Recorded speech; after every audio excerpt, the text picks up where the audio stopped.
you're never, ever, ever, ever going to feel like doing the things you need to do in order to have what you want.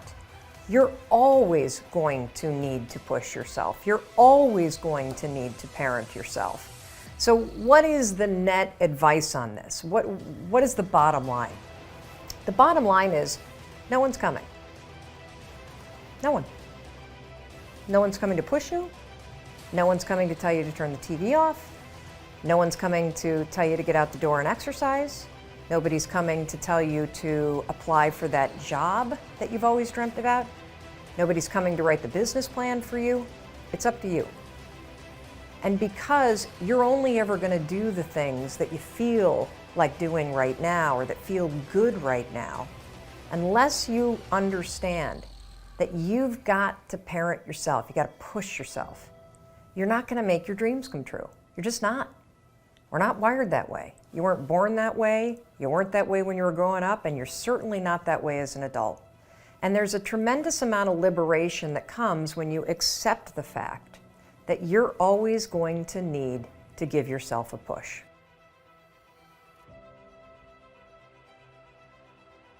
People want to know how to stop the laziness, and they want to know how to stop the procrastination. They have some idea in their head, some kind of a vision of what they want to do.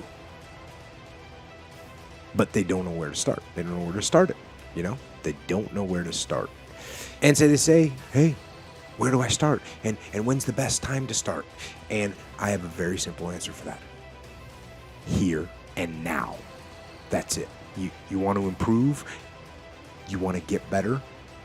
You want to get on a workout program or a clean diet? You want to start a business? You want to write a book or make a movie or build a house or a computer or put together some mobile application?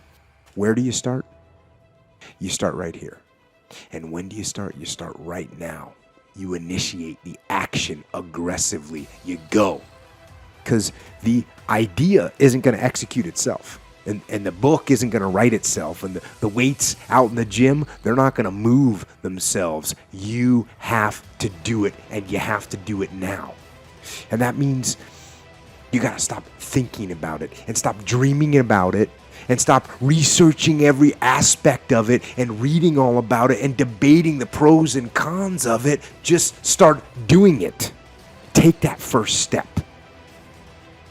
and make it happen. Get after it. And get after it here and now. I don't quit. I'm resilient. I own the number one skill, the number one talent required to eventually win. I already have. I can't quit. You'd have to kill me to get me out of chasing my dream, right? So number one, I want to point it out as the number one gift. The best ability is availability. Do you have it? Have you decided to have it? Is it something you're going to possess the rest of your life? And those of you that do have it already, I need you to take an inventory, be aware of it, and be intentional with crediting yourself as you're listening to this or watching it today into the bank of your self-confidence, into the bank, into the deposits you make in your identity, because it has everything to do with winning. Every guest you've seen on my show, all the people that I've coached, all have different talents, skills, and abilities. What's the one they all have? The ability to stay present, the ability to stay in the fight, to have not quit. You think, well, that's not a big deal. Really? Because as I've been talking, millions of people made the decision to quit on their dream, just as I've been talking to you. The rest of the day, millions more will. Tomorrow, millions more. Every day, literally millions of people quit on one of their dreams, their dream relationship, their dream business, their dream body. So quitting has become the number one habit in the world by people that end up losing. And I'm telling you, it happens every day, every second, everywhere. Just the fact that while I've been speaking, you're still after your dream, you're ahead of them. You don't give yourself enough credit, because eventually what I found, it looks like winning's this huge competition. But every day, every week, every year, every decade as time goes by, you're going to find that you're competing with a smaller and smaller and smaller group of people for your dream, because so many of them will just quit. And by the way, many of them that quit will possess talents, maybe even gifts you don't have. Their incredible ability with people, their incredible strength, their incredible brain, and they'll quit with all this giftedness, but you got the talent. You have to learn to distinguish between something that is a talent and a gift. You can develop skills, you can develop talents. Gifts are something you're born with. But the people that I see that win long term are the ones who develop the talents and skills required to win.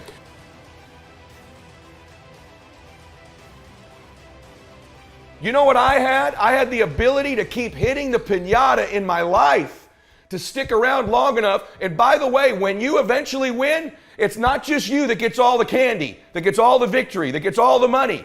Lots of people around you, many of which who you were hurting originally with that bat, many of them who were trying to talk you out of it, they get to celebrate in the candy too. My prayer for you is that you begin to think about this analogy. The piñata of your life, the piñata of your business, the piñata of your body. As you're swinging away, I'm here to tell you, even though it doesn't feel like it, you're getting closer to the candy. And if you can add more people to celebrate, it's okay that you feel disoriented. It's okay that it feels blinding and you don't know exactly what direction to go, just like these precious babies with the piñata. It's okay that you miss it once in a while. It's okay that you get tired once in a while. But as long as you keep after it and you keep pounding away that compound effort of your pounding, I can promise you there's candy someday. And everybody around you will jump on it and celebrate. That's my wish for you today as you listen to me. Of all the skills I'm going to teach you, that I've taught you, and if you've not listened to my other shows, I teach about listening, transfer energy, how to close, how to change your identity, how to live blissfully dissatisfied, how to unlock your success code, all of the very detailed things I teach. Today is the most important thing, is that as you learn all these skills, it'll help you with the blindness. Every single skill you learn, you'll see clearer and clearer and clearer. But if you don't develop the talent, the number one skill in the world, which is to keep hitting the piñata and to stick around until the candy comes out, because here's the deal. Someone's gonna get the candy in life. There's always candy in life. That piñata eventually always breaks down. Do you want to be the person who was there in the beginning, hitting as hard as you could and sacrificing and maybe hurting the people around you and never get the candy? Or are you going to get something for your pain? Are you going to get something for your effort? Are you going to get something for this sacrifice you're making? You got to get something for this pain. You got to stick in the game until the candy comes out, and then we all get to celebrate. Start before you're ready.